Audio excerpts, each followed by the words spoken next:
அனைவருக்கும் ஆனந்தமான இறைவணக்கம். ஆன்மீக சிவ சொந்தங்களே, இன்றைய ஓர் அவசர ஆன்மீக செய்தி. ஆடி மாதத்தின் முதல் செவ்வாய் 21/7/2026 இன்று மாலை 5:30 மணிக்கு மேல் இரவு 11:30 மணிக்குள் நான் சொல்லும் இந்த எளிய மந்திரத்தை ஒரு முறை சொல்லி நான் சொல்லும் இந்த எளிய நாகர் வழிபாட்டை செய்யுங்கள்.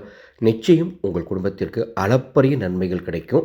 அனைத்து விதமான கிரகதோஷங்களும் நீங்கும். அதற்கு முன்பாக ஒரு அறிவிப்பு.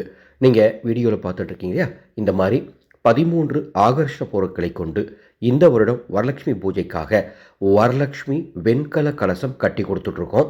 இந்த கலசம் வாங்கும் அத்தனை பேரையும் ஒரு வாட்ஸ்அப் குழு மூலமாக இணைத்து வரலட்சுமி பூஜை செய்ய வேண்டிய ஆகஸ்ட் 21 7 லக்ஷ்மி தாந்திரியங்கள் சொல்லித்தரப்போகிறோம். மேலும் வரலட்சுமி தாயின் மூலமந்திரம் போற்றிகள் அனைத்தும் உங்களுக்கு அந்த குழுவில் சொல்லித்தரப்படும். மேலும் பூஜை செய்ய முடியாதவங்க என்ன செய்யணும்னு 3 மாற்று ஏற்பாடுகள் சொல்லித்தரப்படும். வரலட்சுமி கலசம் முன்பதிவு செய்ய மேலே உள்ள வாட்ஸ்அப் எண்ணுக்கு தொடர்பு கொள்ளுங்கள். இன்று ஆடி செவ்வாய் மாலை 5:30 மணிக்கு மேலே என்ன செய்கிறீங்க அப்படின்னா, நேரம் கிடைக்கும் போது செய்யுங்க. உங்கள் வீட்டு பூஜை அறையில் 9 தீபங்கள் கிழக்கு அல்லது வடக்கு திசை நோக்கி ஏற்றி வைக்க வேண்டும். உங்கள் வீட்டில் இருக்கக்கூடிய எந்த ஒரு பெண் தெய்வத்தினுடைய படம் இருந்தாலும் அதற்கு முன்பாக இதை செய்யலாம். எதுவுமே இல்லைனாலும் பரவாயில்ல, தீபம் மட்டும் ஏற்றினாச்சும் இந்த வழிபாட்டை செய்யுங்க. ஒருவேளை ஏதாவது ஒரு பெண் தெய்வ சிலை வச்சுருக்கீங்க அல்லது வலம்புரி சங்கு வச்சுருக்கீங்க, கோமதி சக்கரம் வச்சுருக்கீங்கன்னா அதற்கு இன்று பூஜை செய்யக்கூடிய நேரத்தில் மஞ்சள் அபிஷேகம் செய்யுங்கள். சரிங்களா? அவ்வாறு 9 தீபங்கள் ஏற்றி அந்த தீபத்திற்கு முன்பாக ஏதேனும் நெய்வேத்தியங்கள் உங்களால் என்ன தயாரிக்க முடியுமோ அதை நெய்வேத்தியம் வைங்க. முடிஞ்சால் கருப்பு கவனி அரிசியில் கூழ் செய்யுங்க, அல்லது பாயசம் அல்லது சர்க்கரை பொங்கல் அல்லது மோர் ஒரு டம்ளர் வைத்தால் கூட போதுமானது. அவ்வாறு வைத்து எந்த ஒரு பெண் தெய்வத்தை வேணால் நீங்கள் மனசில் நினச்சிக்கோங்க.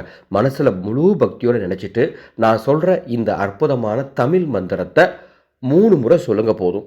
ஓம் ஆதார சக்தியே போற்றிவோம், ஓம் சக்தி உமையவளே போற்றிவோம், ஓம் மந்திர வடிவானவளே போற்றிவோம், ஓம் துன்பம் தீர்ப்பவளே போற்றிவோம், ஓம் நாக தேவதையே போற்றிவோம், ஓம் நாக சக்தியே போற்றிவோம், ஓம் சக்தியே போற்றிவோம் அப்படின்னு சொன்னால் போதுமானது. 3 முறை சொல்லுங்கள். குறைந்தபட்சம் அதிகபட்சம் உங்கள் விருப்பம்தான். இந்த வீடியோவுக்கு கீழே டிஸ்கிரிப்ஷன் பாக்ஸில் இந்த மந்திரம் டைப் பண்ணி கொடுத்துருக்கேன். இவ்வாறு இன்று இந்த மந்திரத்தை சொல்லி பூஜை செய்தால் நிச்சயம் கிரகதோஷங்கள் இருக்கும் இடம் தெரியாமல் காணாமல் போகும்.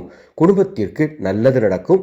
புதிய வாய்ப்புகள் வந்து சேரும். இந்த பதிவை நான் நேற்றே பதிவு செஞ்சுருக்கணும். வேலை பளுவின் காரணமாக என்னால் நேற்று பதிவு செய்ய முடியவில்லை. எனவே இந்த ஆடியோவை கேட்டுட்டு இருக்க நீங்கள் உங்களுக்கு தெரிஞ்ச ஒரு 10 பேருக்கு இந்த ஆடியோவை ஷேர் பண்ணுமாறு அன்போடு கேட்டுக்கொள்கின்றேன். இந்த மாதிரி ஒவ்வொரு நாளும் உங்களுக்கு தேவையான தகவலை தந்து கொண்டு இருக்கும் நமது ஆனந்தோடி ஃபவுண்டேஷன் யூடியூப் சேனலை இதுவரைக்கும் நீங்கள் சப்ஸ்கிரைப் பண்ணலாம், சப்ஸ்கிரைப் பண்ணிக்கோங்க. 12/8/2026 ஆடி அமாவாசை ராமேஸ்வரத்தில் நடைபெறும் பித்ரு தர்ப்பண காரியத்திற்கு முன்பதிவு செய்ய மேலே உள்ள வாட்ஸ்அப் எண்ணுக்கு தொடர்பு கொள்ளுங்கள். நேரடியாக வர முடியாதவர்களுக்காக சிறப்பு ஏற்பாடு பண்ணியிருக்கோம். பதிவு செய்யும் அத்துணை பேரின் குடும்பத்திற்கும் ராமேஸ்வர கோடி தீர்த்தமும் பாதாள லிங்க கயிறு பிரசாதமும் அனுப்பி வைக்கப்படும். ஆனந்தம் மலரட்டும், ஆனந்த ஒளி பரவட்டும்.